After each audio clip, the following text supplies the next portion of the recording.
Welcome back.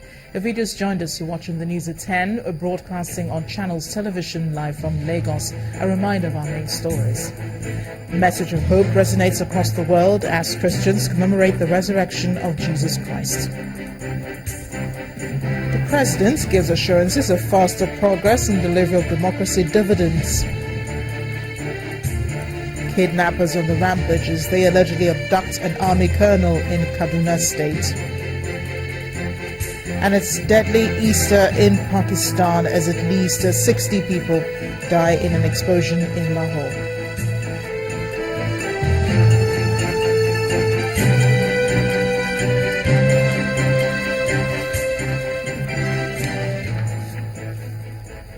Remember, you can read up more on our top stories and on our websites, channelstv.com and on youtube.com/channelsweb. You can also visit m.channelstv.com to view us live on your mobile device and download the Channels TV app for Android, iOS and Windows phones from their respective stores. We also encourage you to please interact with the Channels Eyewitness feature and the Channels TV app. If you have pictures or videos you'd like to share with us, tap the application on your device, swipe to reveal the Eyewitness menu, and follow the instructions. Let's take a look at some pictures sent into our Eyewitness portal, beginning with this one. It's from the Lube area in Abuja, showing these young men hanging dangerously from a truck. Our Eyewitness reporter calls on relevant agencies to help end this rising trend. Our next photo is from Owode Onirin in Lagos State, showing flames polluting the air. Our Eyewitness reporter calls on relevant agencies to end cases of indiscriminate pollution of the environment. We head on to the south with this next picture. It's from Warri Sapele in Delta State. It shows this bad road which is becoming unmotorable. Our reporter wants state authorities to help fix it. In Abeokuta, the Ogun State capital, we're looking at long queues of vehicles waiting to buy fuel at a petrol station. Our reporter says that he spent 4 hours before getting to buy the product. Our journey ends in Kebbi State, where we see the aftermath of a fire outbreak at the Benin Kebbi market. Our Eyewitness reporter calls on state authorities to come to the aid of traders affected by the inferno. Thanks for sending in those pictures. Know that you too can become an Eyewitness reporter for Channels Television. The primate of the Anglican Communion, the Most Reverend Nicholas Oko, is asking Nigerians to imbibe Jesus Christ's sense of self-sacrifice by putting the interests of the nation above personal and narrow interests. Speaking to Channels Television at the Cathedral Church of Advent in Abuja, Reverend Oko said Easter serves as a reminder that there is hope for Nigeria despite challenges facing the country. He further said the challenge to Nigerians at Easter is for everyone to rally round and build the nation.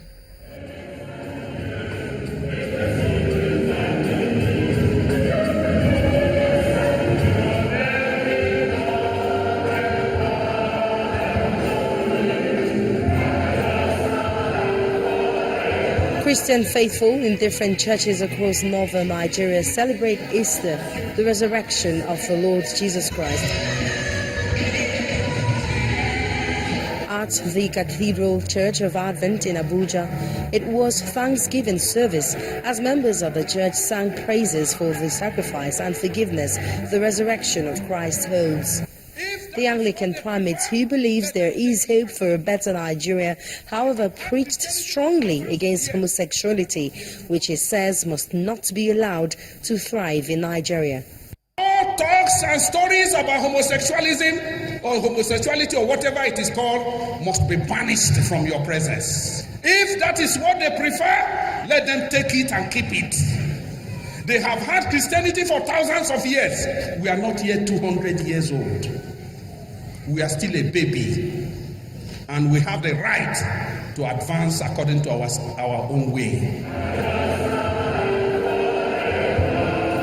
Also in Abuja at Our Lady Queen of Nigeria Catholic Parish, Garki, the message was of hope as Nigerians were tasked to emulate the sacrifice of Christ by dwelling on new ways to make the country better. During the Lenten season, you fasted well, you refrained, you mortified yourself from many things, then that same spirit, the spirit of the resurrection, should be kept high. It should be kept high. It was no different in Kogi State, where Christians were urged to pray for the leaders and the country as a way to ensure progress and peace. At the Redeemed Christian Church of Goldware, a special prayer session was held for the country and its leaders. The pastor in charge of Region 24 said, "Positive working can save the country." Deliverance was prayed for, said divine provision was prayed for, said if the Son therefore shall make you free, ye shall be free indeed. In Kaduna State, Thanksgiving services held in churches across the state amidst tight security. At the St. Michael's Anglican Cathedral in the state capital, the Bishop of Kaduna Archdiocese, Most Reverend Timothy Yahya, urges the government to tackle unemployment and poverty to improve the lives of the citizens. More worrisome to him, however, is the indiscriminate looting of public funds and what he termed a lopsided and selective war against corruption by the present administration. The war against corruption must be holistic if Nigeria must be healed. If not so, if there is change of power in 2019, another government come, they will start witch hunting their rivals. So it becomes a game of witch hunt rather than a war against corruption. Let it be total and holistic and be seen to be objective, and Nigerians will be very, very happy. In Jos, the Plateau State capital, the governor of the state, Simon Lalong, speaking after the Easter service at the St. Monica Catholic Church, Ranchia, Jos, tasked residents to forgive each other for peace to reign in the state. Cement our relationship, to forgive each other, to restore peace back to Plateau State.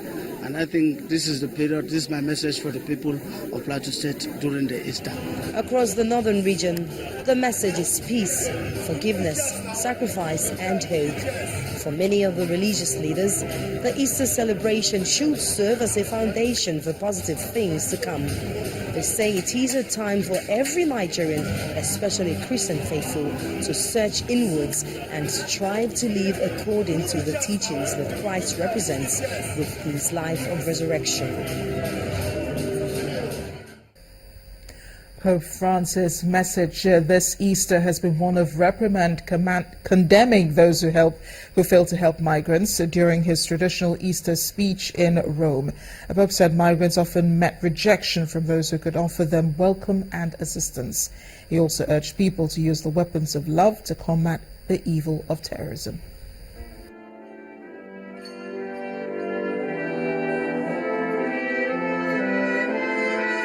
Easter Sunday service at St. Peter's Basilica in the Vatican.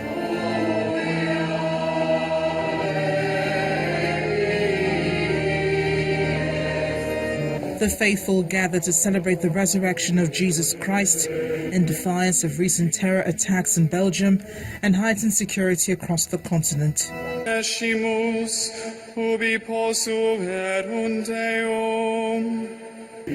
Pope Francis preaches a message of love, which he says is a weapon to combat the evil of blind and brutal violence. Filii et Spiritus Sancti. Pax vobis.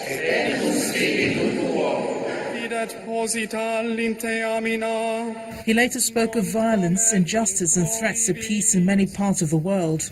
He prayed that the Lord Jesus, who by his resurrection triumphed over evil and sin, would draw the world closer to victims of terrorism, whose blood have been shed in Belgium, Nigeria, Chad, Cameroon, Cote d'Ivoire and Iraq.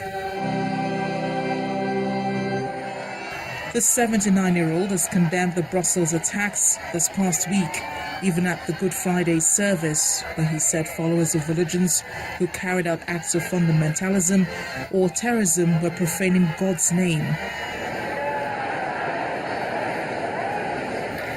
He hoped the recent talks over Syria could help bring an end to the conflict, which showed contempt for humanitarian law and the breakdown of civil accord.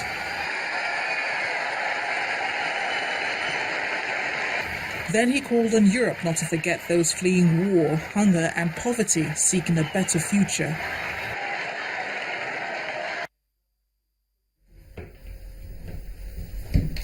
Meanwhile, President Muhammadu Buhari has assured Nigerians that his party's change agenda is still on course and will come faster if Nigerians imbibe the virtues of Jesus Christ and place national interest above selfish, personal and group interests. This was contained in an Easter message signed by the President, Muhammadu Buhari.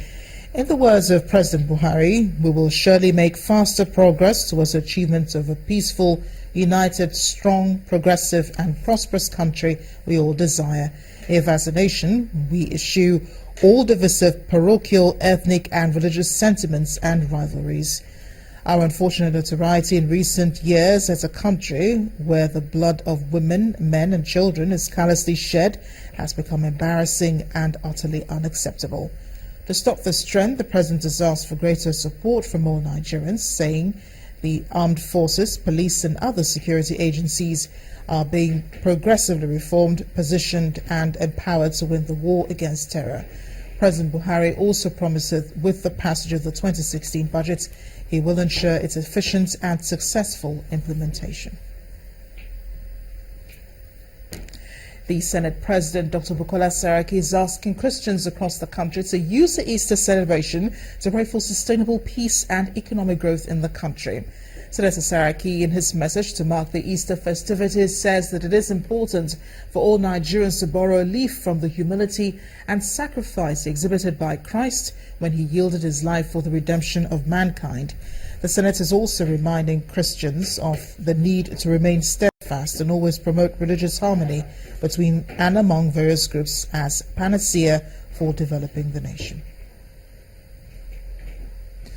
Away from the Easter celebrations, Nigerian Army spokesperson Colonel Sani Usman has dismissed the existence of a military council constituted to look into the case of former aide-de-camp to former President Goodluck Jonathan, Colonel Ojumane Adigbe. Colonel Usman told journalists in Abuja that he is not aware of any ongoing trial of the colonel. According to him, all we know is that the Army, under the present Chief of Army Staff, Lieutenant General Tuku Buratai, is highly committed to rules of law. There had been rumors that a council comprising the Minister of Defense, Chief of Defense Staff, Chief of Army Staff and the Permanent Secretary to the Ministry of Defense are deliberating the matter, which the Army denies.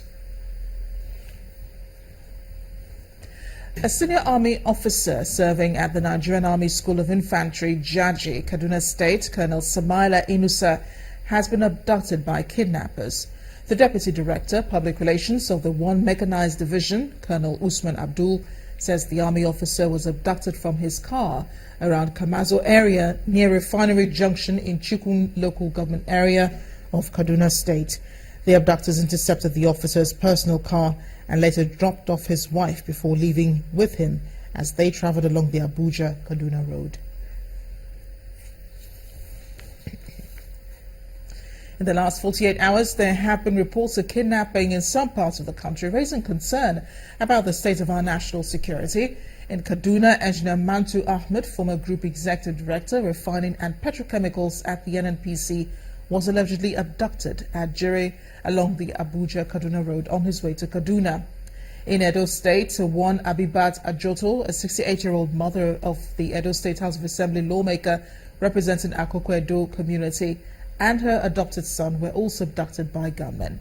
According to family sources, the victims were taken away from the village after several hours of shooting.